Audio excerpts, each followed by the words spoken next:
Welcome back to another Spirit Island video. In this video, I'm going to be continuing my series on Is This Spirit For You? This time focusing on Downpour, Drenches the World.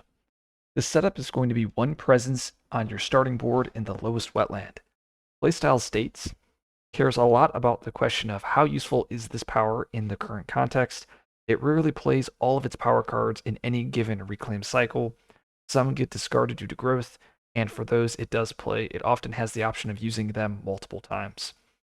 Benefits more than most spirits from having lots of presence on the board, both for rain and mud suppress conflict, and to facilitate its unique powers. It is a high complex spirit, and this is the summary of powers. It is a low offense, high amount of control, low fear, lots of defense, and a decent amount of utility. And I do think this is pretty accurate.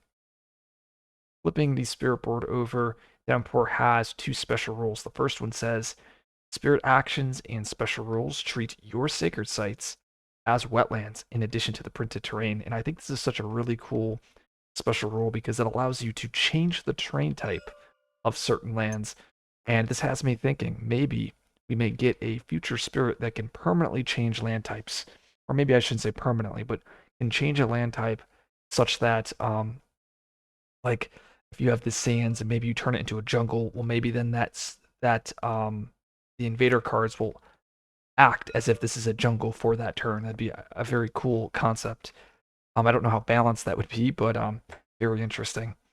Um, it also has a second special rule called Pour Down Power across the island. It says for each 2 water you have during the fast/slow phase, you may either gain an energy or repeat one of your land targeting power cards by paying its power cost again.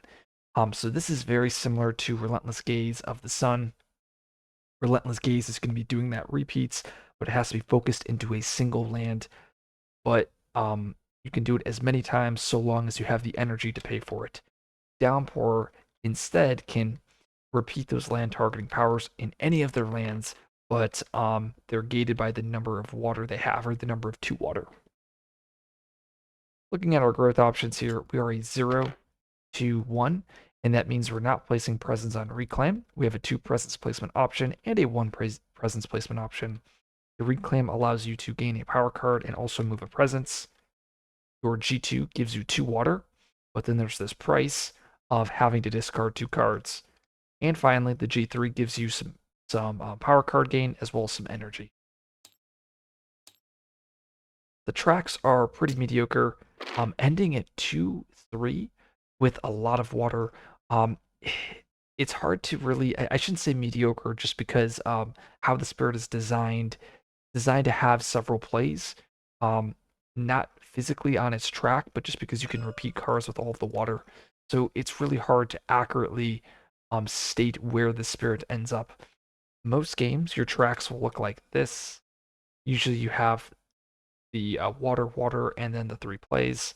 Sometimes they go a little bit longer, and it ends up looking like this.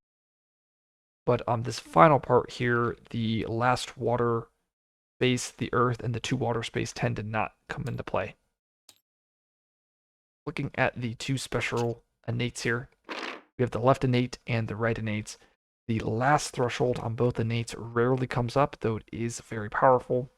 The first tier is going to lower Dahan counterattack, but grants defend 1 per presence you have in the land, and the second threshold does it again.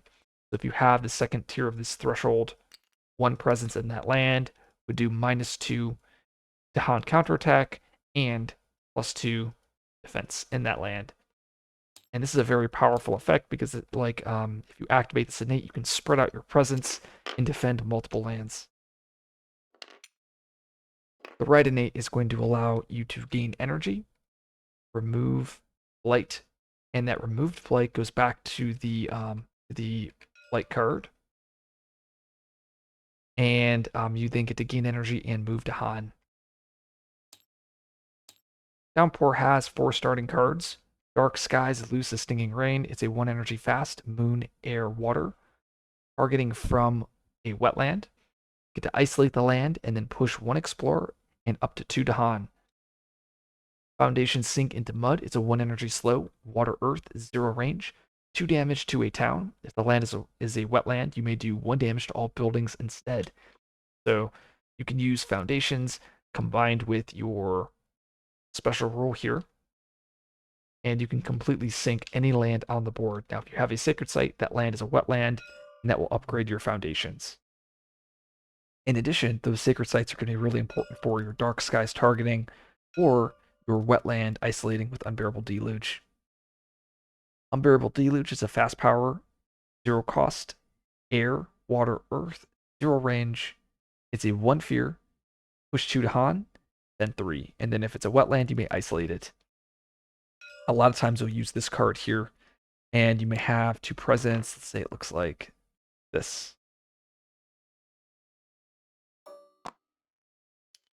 That was kind of weird. Now you may use it here and here.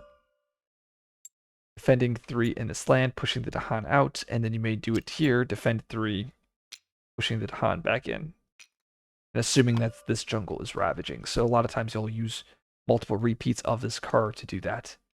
And finally, Gift of Abundance. It's a 1 energy fast sun, air, water, plant.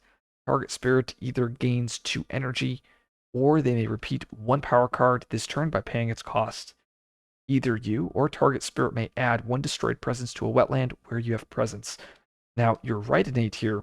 You're removing 1 presence to heal the blight. That presence counts as being destroyed. So Gift of Abundance allows you to restore that presence. So a lot of times the presence resurrection always goes to you to restore your presence, but the ability to gain energy or to give another player a repeat goes to that target another spirit. Very, very strong. Allows you to do some very broken combos. So, is this spirit for you? Downpour is all about playing a limited number of cards, and you're going to try to abuse the repeats via your special rule, and you're going to try to abuse this left innate to essentially reduce the damage in those lands. So you have very high defense, and then you're going to be using your counterattack tools like Deluge and Dark Skies to move Dahan around, like I said, to get those counterattacks. So this is a counter-attack spirit. It's more minor-based focus. You're going to have a ton of drafts. A lot of times you're choosing between G2 and G1 every other turn. You're primarily looking for Dahan defensive abilities. Cards like Sap the Strength of the Earth. I'll pull that out for you guys. So this is like one of your God tier drafts. Sap the Strength, or I guess it's Sap the Strength of the Multitudes, not the Earth. But yeah, Defend 5, 0 range on element. Amazing card. Another card is Mez. This is the other one that's just absolutely insane. 0 range, water, earth, animal, isolate the land. Both of these are just really busted if you find it on Downpour. So you're stalling out the game with those defensive tools, and then you're going to use like foundations to completely sink lands. This is a spirit that I think performs better when you're comboing with the team, mainly because you'll have times where you can use this left innate, and you may have extra presence. So being able to donate a presence to activate that innate and then defend a land can go a very long way for the team. In addition, you have Gift of Abundance, which is just such a great support tool. This is not a spirit that can play majors. Well, I should say it like this: like you can play majors. I just find it to be pretty suboptimal.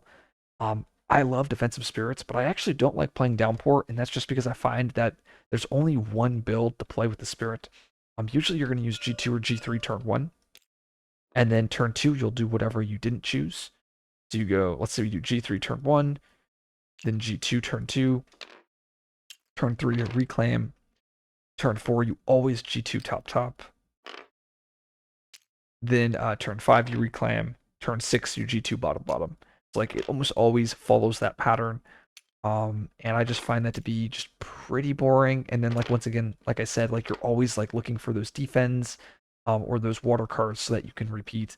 So there's not much draft agency. So I usually don't like playing this spirit, despite me really liking defensive spirits. If you like this video, like, subscribe for more content. I will see you guys in the next video.